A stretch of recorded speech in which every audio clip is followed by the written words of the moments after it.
Hello, and welcome to the How I Tested That podcast. I'm your host, David J. Bland. I'm an author and advisor, and I'm fascinated with testing early-stage ideas. I've helped companies all around the world, and in this podcast, I connect with entrepreneurs and innovators who had the courage to test their ideas with real people in the market, with sometimes surprising results. Please join us as we explore the ups and downs of experimentation together. In this episode, we interview Michael Clifford. Michael is the strategy director for Reverse the Red, which is a global collaborative of more than 14,000 organizations who are dedicated to species conservation. We discuss everything from testing habitat design to questioning assumptions of how animals interact with other animals, to balancing the need of big, ambitious visions and breaking them down into small enough parts that you can test them against reality. Enjoy. Welcome to the podcast, Michael. Hey, thanks, David. It's great to be here. I'm so happy you're here. We first connected several years ago, and I was always fascinated about how you're blending sort of design and habitat design and testing all together and innovation. And I know we were talking a little bit and we collaborated a little bit in the past on how do you test habitat design and everything and use kind of assumptions mapping and experiment design. And I'm so glad you were able to make some space out of your busy schedule to join us, because I would love for you to share some of your background and your story with our audience today. Yeah, absolutely. I'm excited to share. I mean, there's lots of good lessons and things that don't work, but it's all part of the journey. Yeah, so maybe you can give people a little background on yourself and this kind of unique blend you have on sort of design and habitat design, but also be willing to test things and learn at the same time. Yeah, absolutely. So I actually started my career as a zookeeper. So loved that work, did it. That took me for a number of years working around the US and a few zoos, moved to Africa to work with in situ, so wild species in Africa and conservation work and how that all went, which was really eye-opening. And then came back to the States and took a different path I wasn't planning on, but got my master's in organization development and change management and worked for not-for-profit that worked with a lot of different types of organizations. Basically, how do you design change and create the conditions for change? So I loved that work, did it for about 6 years, and then fell into actually working for an architecture firm, of all things, that specialized in designing zoo and aquarium habitats. And so it may not sound like it makes a lot of sense, but architect is all about design and thinking and creativity. My background's all about animals, conservation, and design thinking.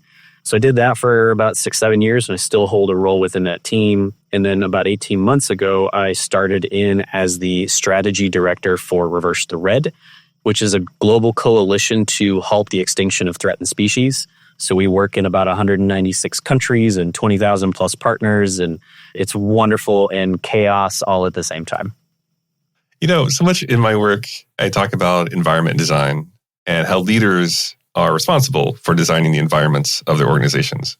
You have this really interesting take on that where you have that expertise, but you also have literal environment design of how do you design an environment where things can grow and things can live and everything. So maybe explain the parallels a bit there that you see throughout your career. Yeah, absolutely. I think you're spot on about that. I mean, design thinking applies to just about any scenario you can find yourself in. I think the general tendency is we, whether you're an individual or organization, you kind of go day to day operating in status quo. Just whatever the norm is kind of what you keep. And one of my favorite change theories actually comes from St. Augustine from a long time ago. This is my version, not his. But basically, there's only two reasons anybody changes, is either you're seized by a compelling vision or you hit the end of the rope. And so it's like, generally, I watch companies or organizations, they don't change what they're doing until everything falls apart, or they change it if you get a leader who has this really compelling vision or something is dynamic that you're going for.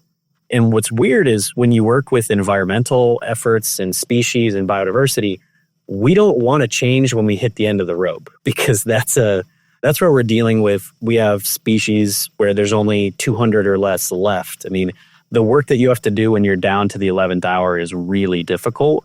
And so at the same time, how do we prompt change in a environment, no pun intended, but in a community where we are trained to kind of maintain and conserve and preserve, but we're living in systems that are incredibly dynamic, that have all these inputs that we barely understand all what's going on.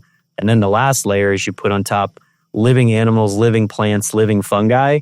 And we have science and we know a lot, but I would bet we only know a fraction of what's actually happening in the complexities of the environmental world.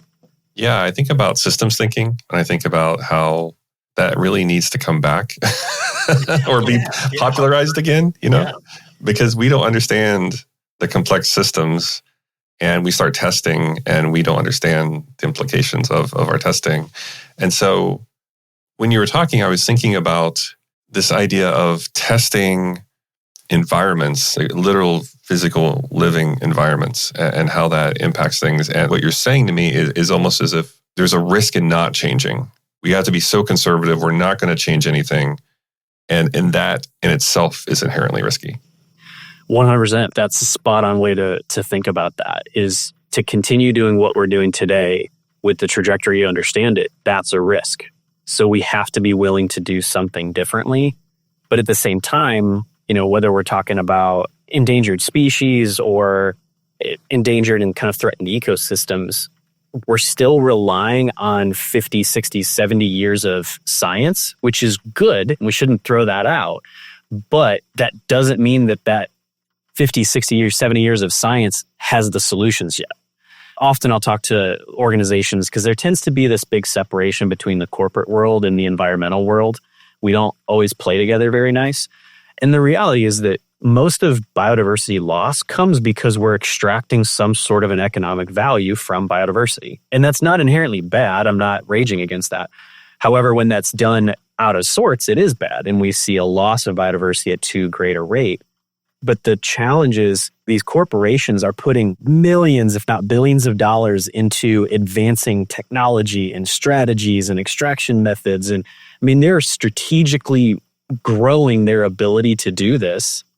But on the species conservation side, environmental side, we're still kind of trying to nickel and dime our way with the same strategies we've always used. So to me, I'm always going, we've got to be willing to engage different conversations and think differently to come up with new nature positive, biodiversity positive methods of existing. We have to. Otherwise, you're right. You're totally spot on. It's the risk of doing nothing different. So speaking of doing things differently, can you share an example where you used your expertise to help really do things differently with habitat design and species, and with a focus on maybe outcomes and, hey, we don't have all the answers, but we think we can test our way through this? Yeah, I'll give a really narrow example, and then we can always broaden out to more complicated stuff. But we did a project through the architecture firm with a zoo in Southern California, on Palm Desert. And we started in on that project. So traditionally, zoos are, here's this animal, we put it in essentially this environmental box, and we meet all the basic requirements that it needs to live and survive and thrive. That's kind of the traditional way of thinking of zoo habitats. And some of your really good zoos, they're beautiful and they're lush and there's lots of plants and all that kind of stuff. We went into this one differently. We wanted to focus on black rhinos because they are a critically endangered species. They are a species that lives well in that particular climate that we were dealing with. But we didn't want to simply create a rhino habitat and put rhinos in it. What we wanted to do was look at what is the greatest range of what we call competent behaviors for rhinos. So what does a rhino do in the wild, right? A black rhino is a browser, so it actually eats trees, it doesn't eat grass. They would live in relatively small groups. They use their scent as their primary feature. So they do these wonderful, disgusting things where they rub their nose actually in the feces of another rhino to figure out if they like that rhino, or if it's a male, they want to find out if the female's cycling. And so for us, it's like, that's really disgusting. But man, for a rhino, that's the tops. Like nothing like a really strong urine odor to identify what's going on. So anyways, there's all these natural behaviors that we know of these animals in the wild. The other part of the natural behaviors is they do interact with other species. That happens in the wild. We see it. And so we started down this journey of saying, okay, what if we design with a different outcome in mind? What's this vast range of behaviors? And how do we create kind of a mixed species habitat where multiple animals are living in this space in a really dynamic nature? And so what was interesting was within the kind of the top zoo community that we're a part of, the belief was that you cannot put rhinos, specifically black rhinos, in with other species because they're too aggressive. So we started asking questions and saying, okay, well, why? Like, where's the data to show that this is true? And the funny thing is we made tons and tons of phone calls, and the general curator, now deputy director at that facility, we called all these people and everyone said the same thing. You cannot put black rhinos in with other animals. They're too aggressive. And then we said, okay, where's the data point? And no one could give us a data point. Like, there wasn't a single story. So all we had was examples of in the wild where it's possible. So what it did, and this is, I think, so important, it changed our question. It went from can we mix black rhinos to what do we need to do in order to have black rhinos living with other species? And that's really subtle, but I think it's a really important difference. And so we started going in design and ended up with this beautiful habitat that's like, it's basically like a big donut. It's about 4 acres, and guests walk kind of under it at one point and then over it at another point. So the donut's kind of like on an axis. But what it does is it lets the staff of this organization, they don't manage individual animals. They actually manage an ecosystem. So they're like little ecosystem architects where they're creating reasons for animals to be curious.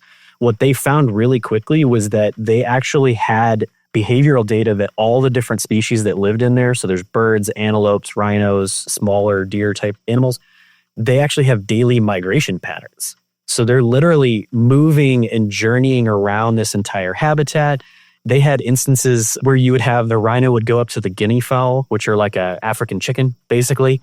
They would go up to them and actually like knock them off the logs. It didn't hurt them at all, but like they were playing. They were literally like having fun interacting with them, and the chickens would hop back on the log. And I mean, just really cool stuff. But these are all things that are possible because we asked different questions and we created an environment that was capable of outcomes versus this very kind of prescriptive way to just do what we've always done before. So it's been amazing to see this habitat come to life. And for me, I've worked with a lot of rhinos, both in the wild and in a zoo setting.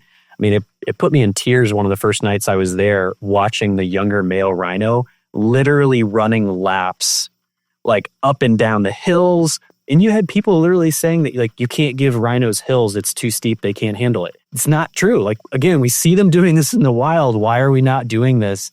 Watching these guys go up and down, and antelope and deer kind of running all over the place. And weirdly, the pelicans, instead of being in the pool that we thought the pelicans would like to be in, this beautiful, expensive pool we made for them, no, they like to sit at the top of the hill, like the highest point in the whole thing, up above everybody. And you just have these giant pelicans just chilling up there. So even in our best attempt, we still can't predict all the outcomes, but we can try to create systems that can do some amazing stuff. I like that you challenged the assumption and you asked around to say, is there any evidence to support this, assumption? And it didn't sound like there was much evidence, but people make these beliefs, right? Like these assumptions become your belief, and then you build upon those beliefs and you're kind of building upon faulty assumptions. So I love that you challenge that. And in organizations, right, we'll just say, oh, you have to go interview your customers, right? You can't go interview your rhinos, right? You have to, to some extent, you have to observe and understand what's going on, and to an extent, I guess, ethnographic research. But it sounds as if even you design this environment, which does sound very different from how other environments are designed, there are still things you're learning from watching the behavior. And it seems like it wasn't just the assumption that rhinos couldn't be put with other animals, but there are other assumptions about how the other animals would even operate within that environment. Yeah, I mean, there was so many things that were surprising on that. Like, again, with all these assumptions, we assumed the rhinos would be kind of the dominant animal out on this savanna habitat, which we found to not be true. It was actually the smallest little deer. They ended up being the one that kind of bullied everybody around the spaces. They kind of called the shots, which was just so surprising. Or we built this little island that was specifically for vultures. So we thought, oh, this will be great. They'll hang up on these, kind of like your Disney storybook style where you think about the vultures sitting up on the, the dead limbs or whatever. So we did one of those. And sure enough, that's not where the vultures wanted to hang out. So we're constantly being surprised. And one of the things that I love about working with nature is that it's almost like a pure form of feedback if you just pay attention. Where I think I've worked with a lot of organizations, and like you're saying, we have all these assumptions and we have these habits and frameworks that I think most of us are really not even aware of, to be honest. Even organizationally, I think we're really not aware of most of the structures that limit us or the ones that make us succeed. But with species, there's no BS involved. They're going to do whatever is most advantageous for them in kind of an objective way. It's not positive or negative. They're not trying to make the boss happy, or they're not trying to make sure that they're lining themselves up for the future promotion and saying the right things. Like, not that those things ever happen, I'm sure. But animals are just like a pure, it's either working or it's not. Here's your environmental identifiers. Yeah, it's like you have a belief and you're going to test that against reality and you're going to see the feedback, right? And that's where our biases creep in. I think we think we can outsmart nature and we can outsmart everything else around us, which is probably a longer podcast episode. Okay, so that's amazing. So you applying your kind of blend of like innovation, design thinking, and habitat design, and designing this space that really sounds like it's thriving. I mean, is ownership there looking at these constant things that are changing and providing feedback? Are other organizations looking at what you've done and trying to take notes and learn from this? Like, maybe give us some insight there if you can. Yeah, absolutely.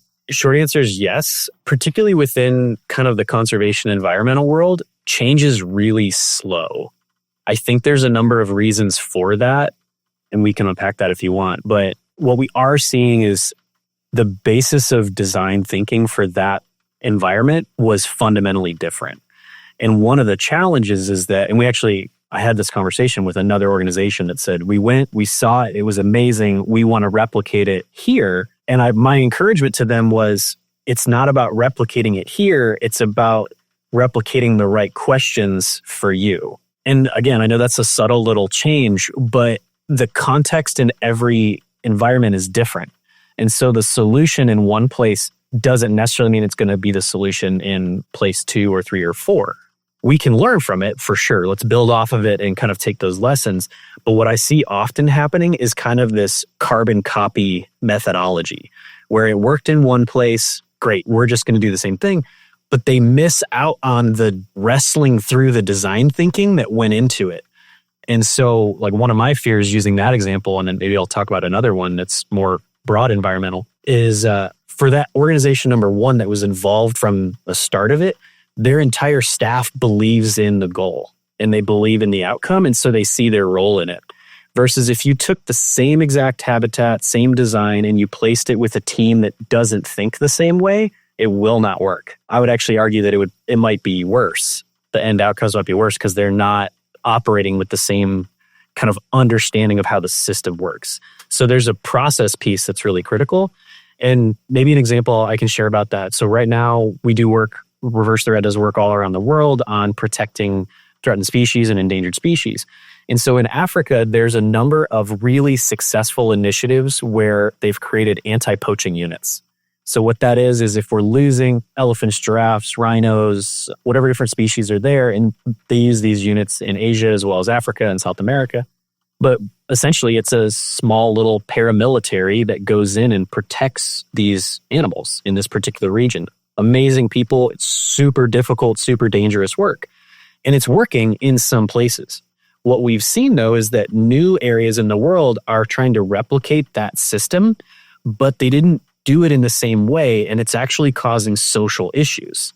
So imagine if a local community that lives adjacent to like a reservation or a protected habitat, and all of a sudden one day you wake up and there's now a small paramilitary next to you, that doesn't work. I mean, that causes real tension. And again, I understand that the people doing it are saying, well, this worked in place A, it should work in B. That might be true, but you also have to explore the process of system thinking and the collaboration that went into A to see if it will potentially function in location B. So I don't know, just one example, very high level, but. I agree 100% with that. It feels as if when you think about principles versus practices, right? So we have these principles, these underlying principles. So what I like to do is when I'm working with companies, it's, hey, let's extract our assumptions, like desirable, viable, feasible. Let's map them, prioritize them, usually doing assumptions mapping, and let's go test them and learn, and then use the feedback into, our strategy. The practices, depending on the kind of company I'm working with, will differ greatly. In the Testing Business Ideas book, there's all kinds of experiments, but they don't all apply to every organization. And I always get nervous when companies sort of leap through that book and they say, oh, I just want to do these practices or these experiments without understanding the underlying assumptions or without doing that kind of work. And I do think we see this play out in organizations where you'll see like a podcast or a YouTube video of a company saying, hey, we should just fire all our product managers, or another one saying, hey, we operate in squads and not in teams. And it's so easy from the outside to say, well, they're being very successful and this is what they're doing. And then let's just copy those practices, but they don't really understand the underlying principles they're built upon, and they don't understand how these practices could affect the organization.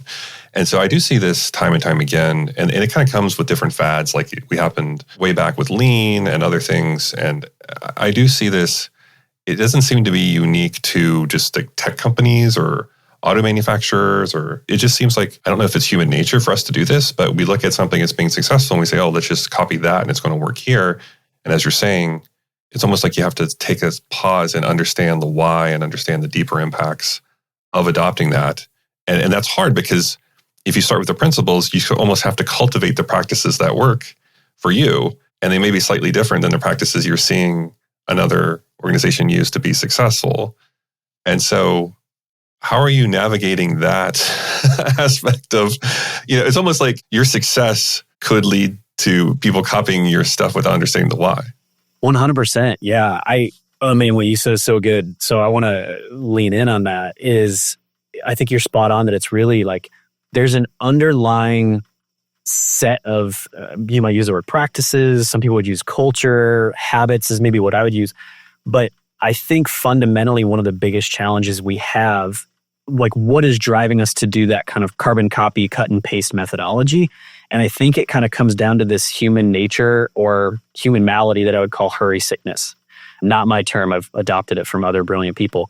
But this idea that we have to just constantly do more. We have to be producing and be productive, and everything has to show kind of immediate results. And so I think that leads us to want to kind of replicate what seems to work.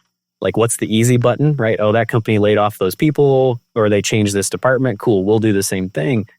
When the reality is, we have to create the environment capable of the outcomes we're after. And again, like everything, I feel like everything I always say is these subtle little tweaks on what we talk about. But it's not just getting the outcome, it's creating the environment capable of getting the outcome. And so for us, we're working on these national scale strategies to recover species. I mean, these are huge tasks with thousands and thousands of organizations involved, thousands of species, huge amounts of acreage, national governments, it's complicated stuff.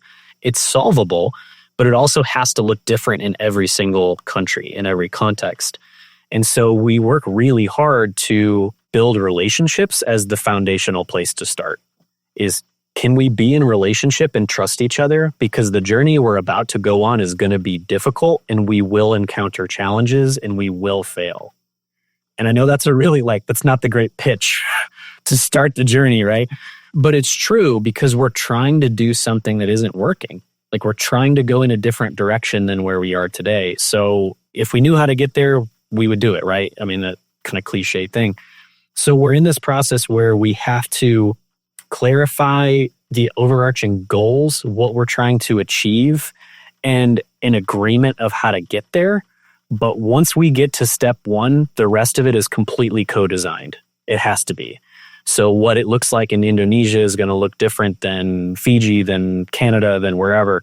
The context has to be really different. And so, yeah, it's definitely a big challenge is not having just that replication of success. And it's a much slower, much deeper work. And we do know that it works. But we've got to be willing to take a little bit of that slower road and not kind of fall into just that condition of hurry. Yeah, I like how you frame that. I think when you think about co-design, I'm definitely seeing a lot of my companies I coach err towards more co-design. And I have this kind of saying of test with, not on. Like let's test with people and not necessarily on people. I'm wondering, when you think about animals, how do you take that same approach where you're testing with them and not on them? Because again, you can't necessarily just schedule a Zoom call with one and talk to one, right? I keep coming back to that. Like, how do you test with animals using design thinking principles? Yeah, man, great question. So in a really small scale, if you have animals in your care, like you could literally do this with your dog or your cat. if you just want to have some fun testing something, you can start to, even thinking about my dog who's just sitting over there not too far, but she knows when I have a certain backpack that I travel with, and she knows when that backpack comes out, she starts to get passive aggressive. So you can kind of watch, like being able to observe what's going on. And if you just tweak little conditions, even as simple as like move a piece of furniture, the cliche thing, I don't know if you've ever heard this study that says like, if you were to lift like a door threshold, it's like 1/4 of an inch or something, most people will trip over it. Like it's that minimal of an adjustment, and we're that tuned into the environment we have. So you can really play with stuff. And then the key is observation. So that's why with like a pet at home, it's easy because you tend to be there and you can kind of watch them and see how they do it. In more of a professional setting or a wild setting, it's still the same basis. It's observation. And so getting in and looking at, if we make this tweak, how does this animal respond to it? An example at really like a global scale is, for quite a long time, the conservation field thought that if we needed to put 20 new tigers in a particular area, if we have 20 extra tigers, because that happens sometimes, I guess, I'm somewhat joking there. But if we have 20 extra individuals, we can just pick them up and we can put them somewhere. Well, we found that actually doesn't work. What happens, the way that species naturally grow and move, is they slowly expand their territory one little bit at a time. They don't just pick up and move to a whole new location, which is hard to do because humans have really fragmented environments. So that's one of the challenges we face. But that observation over the last number of decades has led to a new innovation, fairly new, on wildlife corridors. And so you see them, California actually has a lot of them, right? It's the overpasses and the undertunnels. That came out of observing that, this isn't how animals move. This isn't how their populations are connected. We need to find a new way to allow them to move back and forth. And that way we're not fragmenting out their environment, which highways are a big fragmenting element. Cities are a big fragmenting element. So it really does come down to observation. And I think, even looking at, testing business ideas and some of the stuff, so much of that is built on test and observe, like get real data, watch your real customers do this. Or if you're a boss and you have some leeway, you can kind of play with your employees in a helpful, healthy ways. Like, how do they respond if we do this or if we do this? But then you just have to observe. Yeah, I think it does take a lot of patience and this idea of an outcome, right? A goal, right? And I think about like your black rhino assumption, right? If you ran a survey across all these different experts and had them answer, and they would say, there's no way you can mix these together. And we're like, the survey results said we can't, and therefore we can't, right? Like the evidence, the type of evidence you have matters as well. I want to zoom out a little bit before we wrap up today with this bigger effort you're doing, because it sounds fascinating. So can you explain a little bit more about the bigger overall effort of protecting our species and how sort of your role and what you've learned through habitat design is kind of influencing that? Yeah, absolutely. So Reverse the Red and kind of as a coalition, what we're trying to do is to look at and address the real threats facing species. Some of the conditions, so again, I always think about what's the environment we're sitting in so that we know what things we need to tweak to try to get to a new outcome. Ultimately, the outcome is really lofty, is all species have a thriving population and are doing well. That's a really big goal, and we're far from that. We've got about 50,000 species on the planet that are threatened with extinction right now, and that number continues to go up. So we have a lot of work to do. At the same time, we do know how to recover species. We have the science, we have the tools, we have the technology. So at face value, you're like, well, why isn't this happening more? If we know how to do it, we have the willingness and the people to do it, but it's not happening at scale. How do we do that? So as the team that predates me got into this, some of the big gaps are the fact that we don't have a lot of alignment of strategy. It's probably one of the biggest things. And so you mentioned kind of clarity of goals and outcomes. Many groups that work on conservation efforts, they do it because they love this particular species, they're passionate, they're trying to solve a problem. What they aren't doing as frequently is saying the goal is a thriving, recovered population. What do we need to address to get there, right? They're almost kind of starting from the little problem and just doing actions without ever pausing to see what will it really take to change the long-term outcome. So it's one of the first things that we have to do is how do we train that thinking and support that thinking? Another thing to consider, so if anybody's listening from like more of kind of a corporate background, that thinking is really common in corporations because the long-term ROI is usually financial, or at least partly financial. So there's kind of an easy problem statement and an easy thing to develop. Within the species conservation world, most of the people, they're trained as biologists and ecologists and entomologists and oceanographers, and they're not people who are trained in strategic thinking. They aren't. So they're doing really good work, but they're like missing a lens that's really critical to be able to see impact accelerated. So we have that big gap. The next gap we have is this lack of collaboration between countries and civil society partners. And so most people probably don't know that all 196 countries have agreed to a set of global biodiversity. It's called the Global Biodiversity Framework, but it's a set of targets and actions to restore biodiversity on the planet. But governments aren't really equipped in most instances to implement the work. So they need the partners like corporations and NGOs and everybody else to do that. But right now what's happening is the NGOs are they're doing whatever their species stuff is, good work, trying to do good stuff, but it's not aligned with what the governments have agreed to. So the governments aren't able to fund it. The governments aren't able to legislate for it. Because often, if you're talking about things like poaching of species, illegal take, overfishing, all of that requires governments to legislate and convict in the instances where that's happening. An NGO, no matter how big they are, can't give somebody a criminal punishment, right? It's not possible. So we need to actually be working together, but those gaps are massive. So we've created a couple of initiatives. Probably the biggest one is a thing called the Species Pledge, where we are asking organizations and groups, what species are you committed to reversing declines on?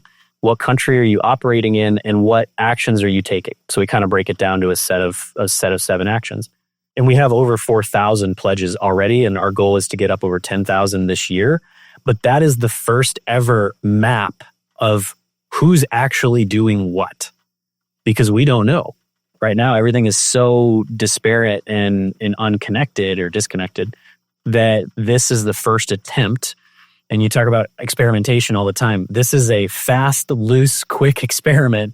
You get a lot of scientists in the room and they want 28 fields of data for every single organization. And we're like, nope, we just want to know what's the least that we need to know in order to make the next set of decisions. And how do we test that, learn from it, tweak, add? So it's this really nimble thing, but that's a pretty foreign way to think for this conservation and kind of biodiversity world. So I know that was a lot, but we can go into any other way. There's a lot to it. I mean, maybe at a high level, what are maybe some big assumptions you're looking forward to test with that really ambitious effort? What are some near-term things that you're focused on? Yeah. So I would say those couple of key gaps is stuff that we're testing those assumptions right now. We think that people aren't aligned. Is that actually true? We think that organizations have a hard time developing objectives and strategies and metrics. Is that true? So far, what the Species Pledge information has told us, because we do have some questions that we ask to test these things, so survey style, but we are finding that more organizations are at least aware of their national government practices than we thought. So that's good. What we are also finding is that more of them need help with developing strategies than we thought. So it's almost 60% self-identify that they're requesting help in developing their own strategy. So again, it's for us, that was kind of a first step to find out what's really happening. And then we can start to test that and say, okay, well, can we get a small group that's willing to get together? How can we rapid test essentially how to develop a strategy? Because historically, for one individual species, it could take up to a year or two to create a recovery plan just for one species. Well, we got 50,000 that need it now. So again, that's one of those other areas, like maybe that's an assumption we need to test too, is how detailed and thorough do we really need to be to promote action? I don't know. That one just came to mind. So you're helping me work through that. Yeah, I'm glad it's helping me as well. I think, I remember talking to a founder who was trying to work on like HIV testing in remote parts of Africa. And the kind of underlying assumption was like, well, people can't leave their villages to go to this testing station because it's a long trip. They don't have transportation. They can't leave their family. So if we just bring that testing into the villages, then everything's fine. And the government put all this money behind it and everything. And then sure enough, they bring the testing to the villages, finds out people don't want to be tested. Like even if it was there and accessible, they were scared. They didn't want to know if they were infected or not. And so it was really interesting to see like, oh, we have this assumption that people don't have transportation. That's why they're not getting tested. We move the testing to the villages. Then we realize, wait, that actually wasn't the underlying problem here, which is a valid one, which is I'm scared to get tested. And then they had to work on education and everything else. But I think this interesting interplay between government and local cities and villages and how this interacts, I mean, it's not straightforward. And I think we have to be careful, even I do, as even a consultant to come in and say, oh, you just do this, this, and this, and we're going to be okay. Quite often, there are just underlying assumptions here we have to start digging through. And I think design thinking is very, very helpful in that it gives us an overall set of principles that can help guide us through that process. And if we're open and willing to learn and know that our beliefs could be proven wrong, then it's very powerful. And I think when it's applied to a mindset where you're not open to being wrong, it's not as impactful and powerful because you're kind of explaining away everything that doesn't match your worldview. Yeah. And I think if there's scientists listening, they might not appreciate this comment, but we need science, but it's not the only lens that is true. And I think that's really hard the world I'm in is very much a scientifically driven world. That's kind of how we make our decisions. It's how grant funding is doled out. It's, you've got to be able to articulate it's your strategy, your outcomes, your measures, your metrics, all that kind of stuff. But in reality, like you're saying, I love that example of doing the testing in a local community. That wasn't a scientific reason why it wasn't working. It's a social reason. And so much of what we have to do is be willing to literally perceive the world, even the natural world, differently. This is probably a good assumption for us to be aware of too. At a foundational level, the Western mindset and scientific mindset sees humanity as separate from nature. It just does. That is not actually the only lens in which to see the world. But that's really challenging as most of these global agreements and the global funding is all coming out of the Western scientific world. And so it's really fascinating to think, how do we honor and lead with indigenous knowledge and wisdom? And that there is genuine wisdom and knowledge and experience that drives so much of that. And we might need that. Like you talk about testing new ideas. We might need to go back and look at really old wisdom to potentially find strategies to move forward. And that assumption causes a lot of friction with the systematic strategic world that we try to operate in. And I don't have answers for it, but more of just aware that these dynamics exist and that we need to pay attention to them. Yeah, it's all about the questions, as you said. And the start of this episode is being like science is part of it, but it's not the only lens to look through everything. I want to thank you so much for joining us. You went through this really interesting journey of how you're blending your knowledge of habitat design and animals and conservation with design thinking and strategy. And it's just amazing the blend that you just put together and applied to have an impact in the world. If people want to reach out to you, what's the best way for them to get involved in your efforts or to get in contact with you? Yeah, absolutely. Best way is through my email, michael.clifford@reversethered.org. Email me. We have partners in all different sectors and types and corporations and everything. So it really takes all of us to do this kind of work. So open to talking to anybody who's interested. All right. So if you're listening, you want to get involved, we'll post that email as well on the detailed page. Thanks so much, Michael, for joining us. I thoroughly enjoyed this conversation of how the environment interplays with science and design thinking and all the challenges we have. I really appreciate your time, your busy schedule to share some of your stories with us. So thank you so much. Absolutely. Thank you so much. Appreciate everything you do. Thank you for listening to another episode of How I Tested That, where we share stories about experimentation, tips, and tricks. If you learned something new, please recommend us to a friend or colleague. And remember, keep testing your ideas.